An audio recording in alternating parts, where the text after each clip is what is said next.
What's going on, guys? This is Carl with the Racerred channel. How are you guys doing? I missed my R1 video not that long ago, but that's just because the weather's been pretty gross and I haven't been able to get out and ride the R1.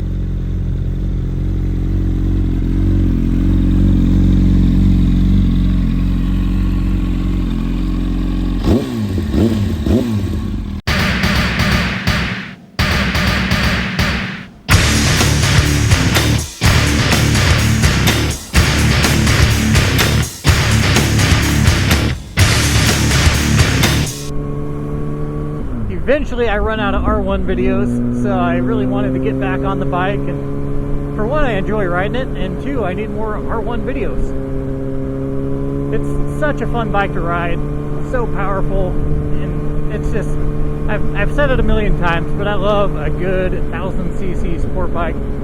The passing power is just incredible. You can just roll it on in any RPM and receive tons of horsepower. So awesome bikes to ride for more experienced riders, that is.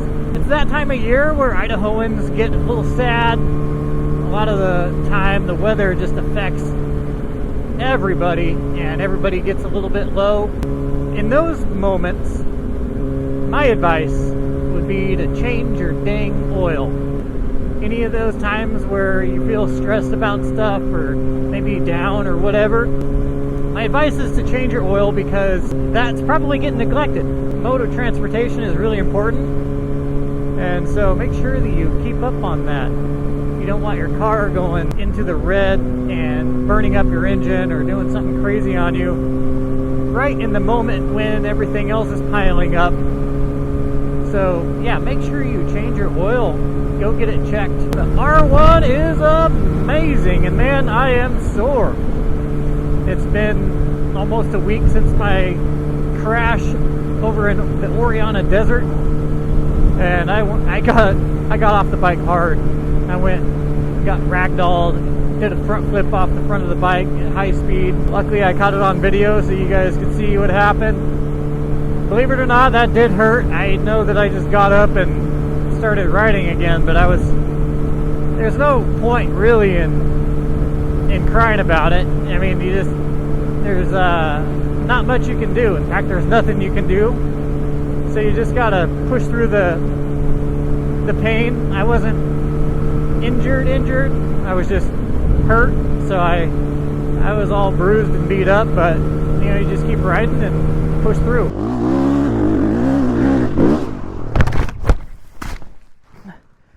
So today, I'm still feeling it. The back of my right leg, my hip, hurt pretty good.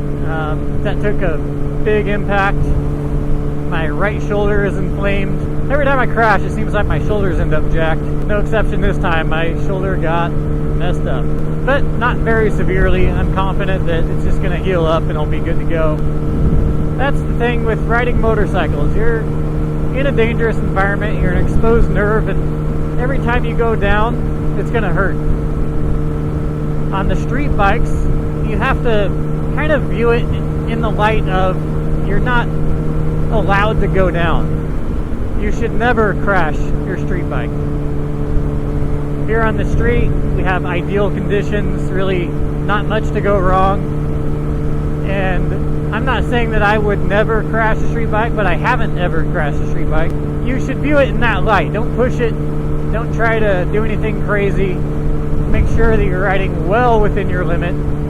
And yeah, the street is very hard, and your bike is pretty much totaled once you go down. If I went down right now at this speed, I would be pretty beat up, for one, and my bike would not be okay. It wouldn't bounce back. I'm pretty sure I'd have to rebuild. I don't know. It may jack up the frame. It could do all kinds of stuff, but I know the fairings would be all messed up and the headlights and everything else. So street bikes are really fragile. You should never, ever crash your street bike. I know nobody plans on it, but a lot of people do try some crazy things on them. I know the scenery isn't much to look at right now. I'm heading over to Emmett. This mountain range here off to my left. It's just past the city of Emmett. actually, Little Jim Cycle Park is over there, straight ahead actually. Squaw Butte off to my left. You've got some pretty high elevations over there, which I've not spent a lot of time. I know there's a lookout, which I've gone through over there, but that's about it. I don't spend too much time over there. If you keep going though, that's where I do spend time. For me, as I look at the mountains around me, I know that I haven't spent much time over there, just looking at different ones, but it's hard to really tell geographically where I'm at and which mountain ranges are nearby. I know that if you head through the valley here, you'll end up at Horseshoe Bend. There's not a lot of riding until you get up to Cascade, so these mountains with snow on them and everything, those are high, probably nice mountains to ride if you could actually ride them, but I don't think there's a lot of trails in there. Anyways, guys, thanks for stopping by to watch another R1 video.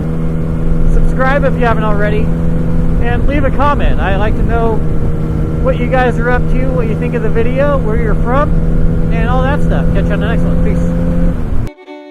Alright guys, I just wanted to thank my Patreon supporters. That would be Lance Darnell, Jim Jolson Jr., Kurt Kinghorn, Daniel Roush, Brian Thomason, Wade James, Moto Creek, Nathan Young, Jason Froling.